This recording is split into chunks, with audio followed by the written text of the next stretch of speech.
Senator, you mentioned the Liberal Party stands for smaller government, which I'd support that. But help me understand why, for instance, Jacinta Price was front and centre in terms of getting rid of government waste. There was sort of a big announcement and then we never really heard any more about it.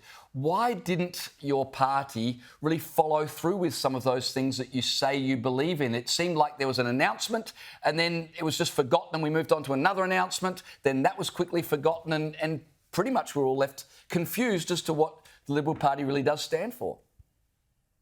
Look, I think that's a fair indictment, James. I mean, I think, we clearly failed to sell an alternative vision for Australia to the voting public, and our policies did not convince the public, that is, that we had a credible alternative vision. That's on us, including on me and the rest of the party. And I think, we do need to do a lot of soul searching. I mean, I think there's multiple factors at work here, but the size of our loss is historic. The diminishment of our parliamentary wing of our party is massive, and there's no sugarcoating that. And I think this will demand a pretty fundamental root and branch review of everything, all of our policies, but also all of our, positioning and how we translate that. This is going to be a hard thing to grapple with and a hard thing to get to come to terms with, I think. And look, this was meant to be a referendum on Anthony Albanese. I mean, the Liberals were ahead of the polls earlier this year. It should have been realistically a slam dunk. So the question has to be asked, why did the majority of Australians stick with a Prime Minister who's failed to deliver on every level? He's not likeable, and that was very, very clear when you talk to people on the ground. Why did Australians stick with the status quo, do you think? Well, I think the short answer for that is the Liberals didn't provide a credible alternative. I mean, I think you're right in your analysis that Anthony Albanese and the Labor government are not considered to have done a good job over the past 3 years. The numbers reflect that. The fundamental metrics of people's standards of living, of prices, of energy prices, the cost of living more broadly reflect that. That was part of the challenge. For people to come to that realisation. But the second part of the challenge, in which we didn't fulfil, was to show them how life would be better under the Liberals, what we would do that would make their people's lives materially better, how we'd make our people, wealthier, we would make our society more cohesive, we would make our nation stronger. We didn't provide a compelling enough alternative, and that's on us, and including on me. I want to ask you about key coalition figures who were seemingly sidelined during the campaign. I mean, Barnaby Joyce is an obvious one. He's one of the best communicators in the coalition, and yet he was nowhere to be seen aside from on Sky News. Senator Price barely appeared. Andrew Hastie was pretty much absent. Ted O'Brien, I mean, energy is the big issue, and we hardly heard from Ted O'Brien at all. Julian Leeser had so much to say on community cohesion. We never heard from him.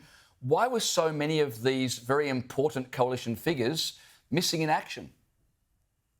Well, I think a decision was taken to, prioritise campaign discipline and unity of messaging over having multiple voices with the risks that entails. Now, I think, I would accept the verdict that strategy clearly did not work.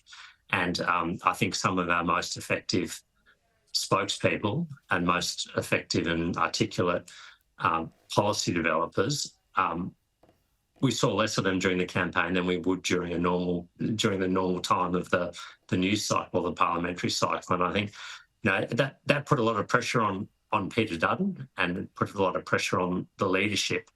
And it meant we didn't have as many voices as we could have out there selling our message and promoting our policies. Was there trouble behind the scenes, Dave Sharma? Was there disunity in the party when it came to the messages that needed to be sold to the public?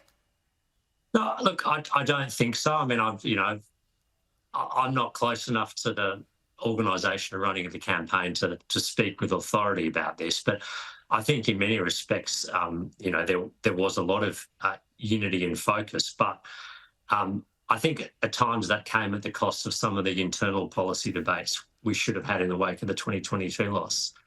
which we didn't have because, we prioritise unity and competitiveness. And I think now is the opportunity for us to go back and look almost at first principles at what we stand for and how do we translate those into a message and a set of policies and proposals for Australia. Well, just on that then, so what happened to the nuclear debate? Why did the coalition run away from it?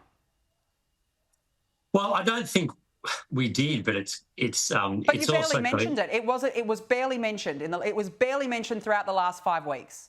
Yeah, I would say that, look, I think Labor effectively turned that into a significant negative, that when people heard about nuclear, they heard about a cost that the Labor Party had, effectively plucked from a Labor advocacy group, the Smart Energy Council, and was used against us. Yes, I think we should have pushed back more against that and rebutted that more.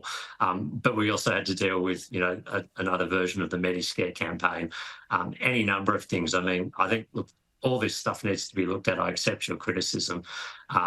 It's hard to allocate blame, though, to a single point of failure or a single point of policy in a loss that's this comprehensive. I think you raise a really good point, and that is that the coalition never framed the argument. The argument was always framed. Even the coalition's policies were framed by the Labor Party and or unfriendly media. And I'd be curious to find out who's responsible for that, because if you can't frame yourself, let alone your own policies, then it's pretty difficult to win an election. Senator Sharma, we appreciate your time coming on the program tonight. Thanks for having me.